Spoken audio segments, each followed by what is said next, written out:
Hello all you beautiful people and welcome to some more medieval Minecraft here on That Weird Gaming Crew.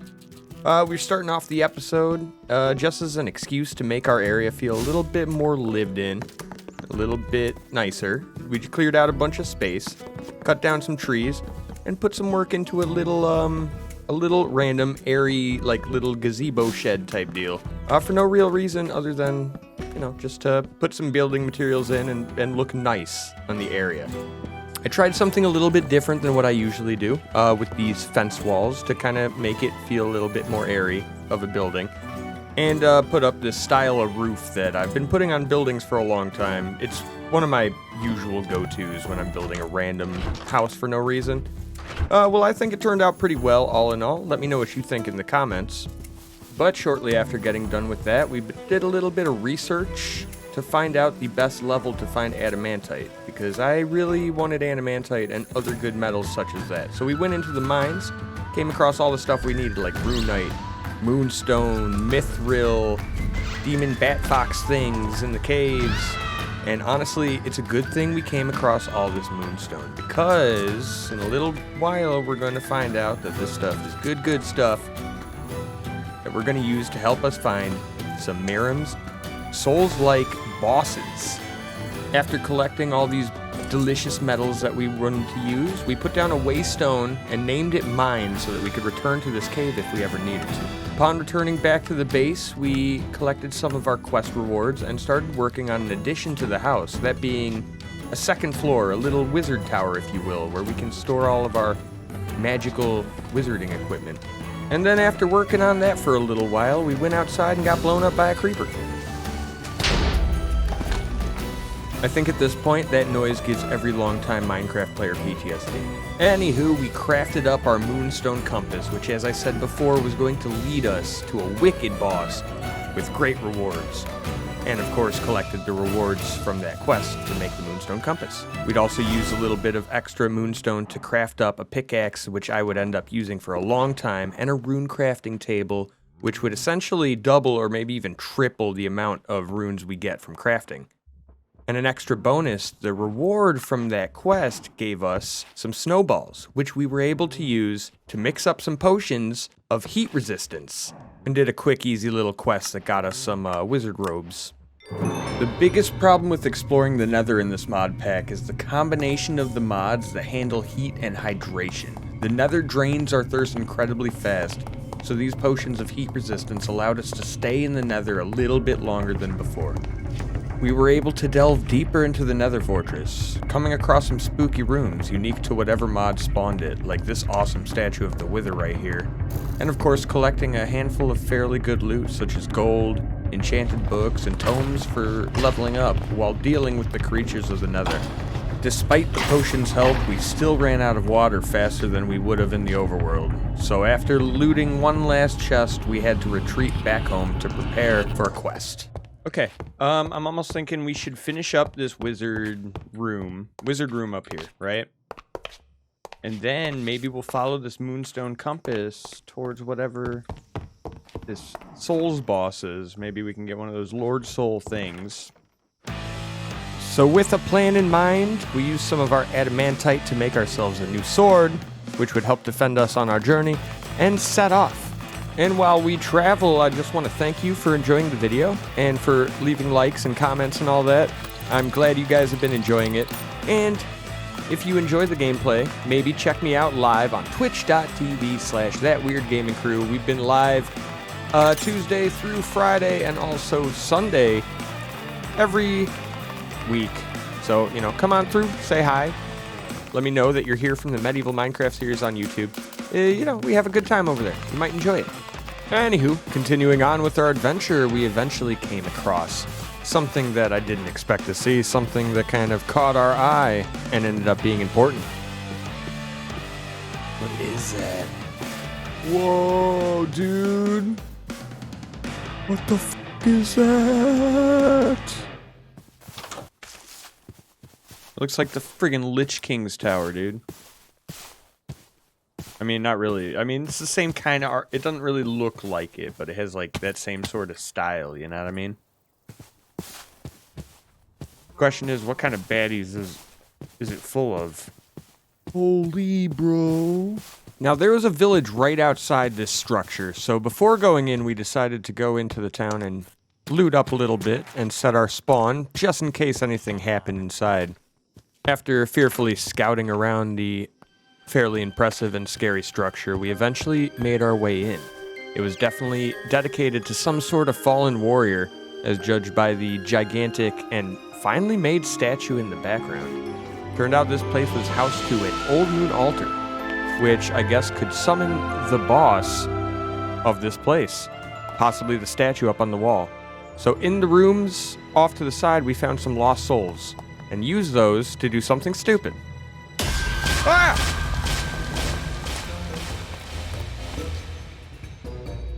Whoa!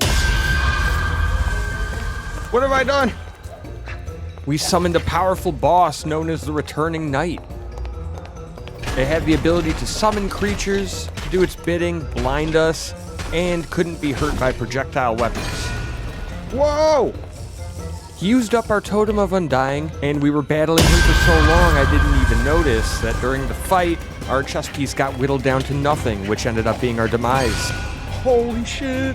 Luckily, the soul chests in the walls had a lot of iron in them as well, which we were able to use to replace our missing armor pieces and head right back into the fold.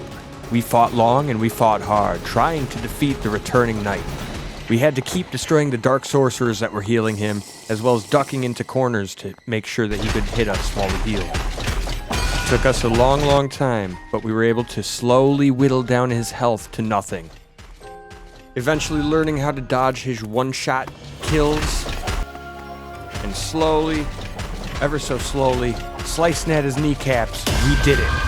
He was defeated, and the implications of this victory were truly awesome. After taking out the stragglers that were left behind after defeating the boss, we collected our trophies, and oh my goodness, we got some really cool stuff here. Various mythical things used to make cool crafting materials, and this weapon. This wasn't even the thing that my compass was pointing me towards. This is so cool. Holy dude. After taking care of that boss fight, we were able to go in, take care of getting some of our quest rewards from this mod pack, including some bullets and a little bit of good experience. And then we were granted with a very happy realization when a straggler came and attacked us, and we found out that this weapon had the ability to summon revenants to fight for you. May raise remnant companion when killing undead. Dude, what do you mean? Oh my god! We continued on our quest following the Moonstone Compass, now with these powerful tools at our disposal. We came across some desert ruins filled with an army of husks, and even almost died to a wither skeleton riding a hoglin.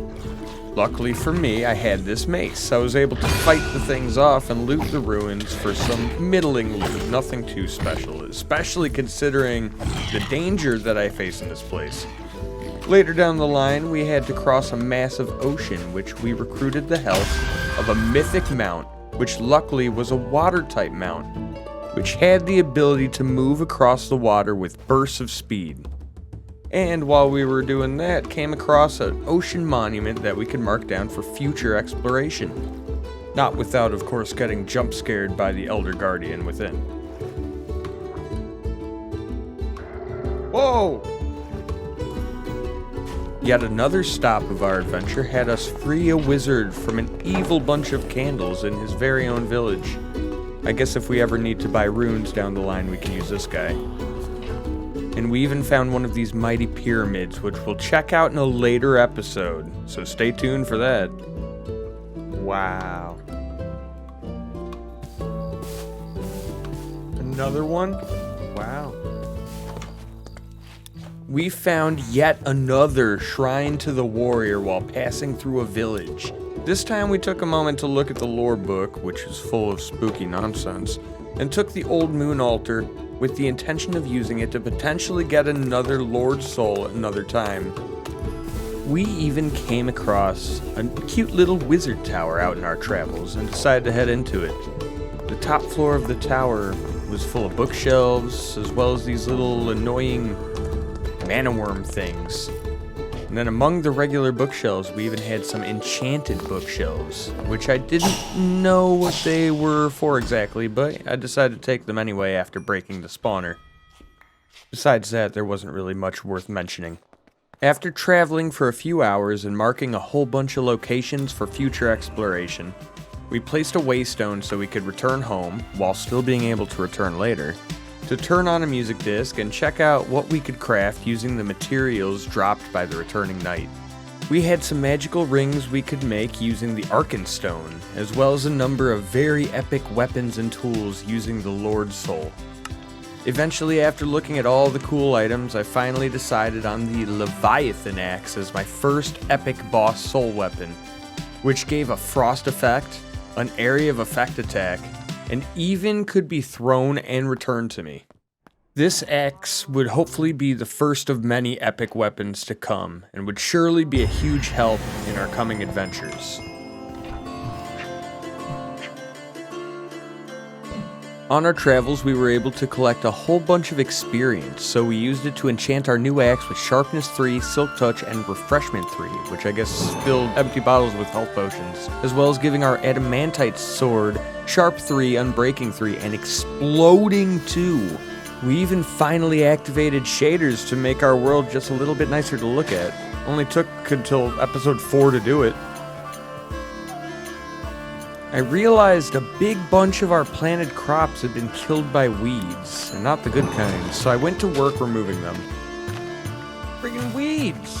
We then put some work into replacing the ruined crops, as well as working on expanding the farm to house even more types of crops, in the hopes of storing some food before the winter came and made farming more difficult.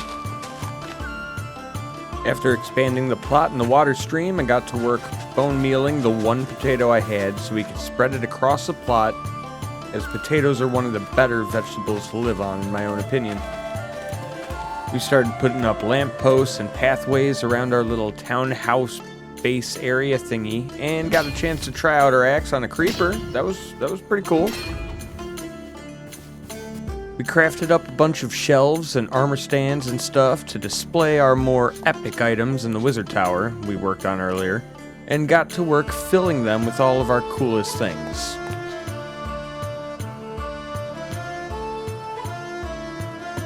I just got an enchantment on my friggin' pants that says I can pay my way out of death with emeralds. That's awesome. We've spent our tomes and the rest of our levels on some more attribute points to make us stronger, and started expanding our basement and rebuilding our enchanting table. Later on, we headed back to that night shrine thingy to collect the remaining lost souls and other materials, and promptly turned them into a hunter pistol, which I got ammo for already from the Souls-like quest from earlier. I thought, you know what? A second Lord Soul would make life cooler. So I came up with the brilliant idea to make a little bunker near the shrine where I could respawn and hide and maybe even escape if I needed to while fighting the returning knight a second time. And you know what? I built the bunker, I set my spawn, and I summoned the returning knight. And I have no idea what changed. But this time ended up being very, very, very different than the last.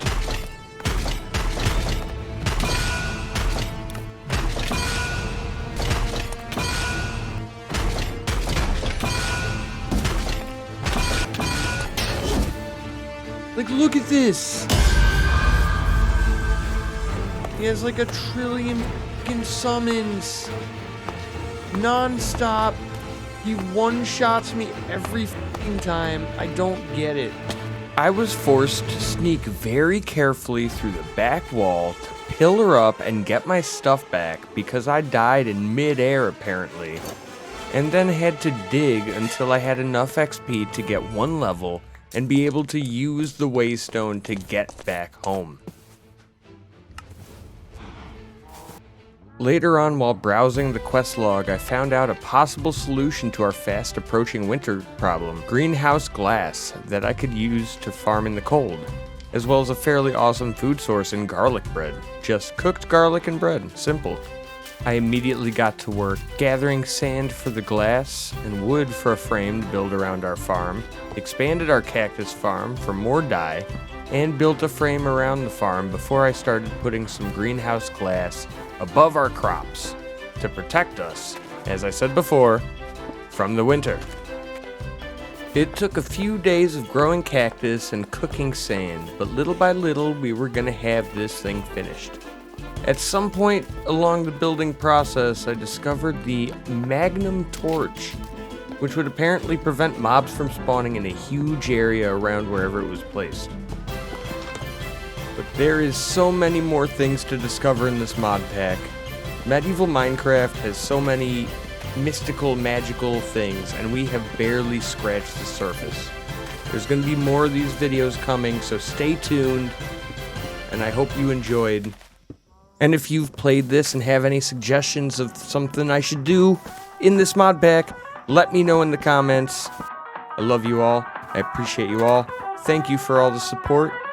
And we will catch you guys in the next video.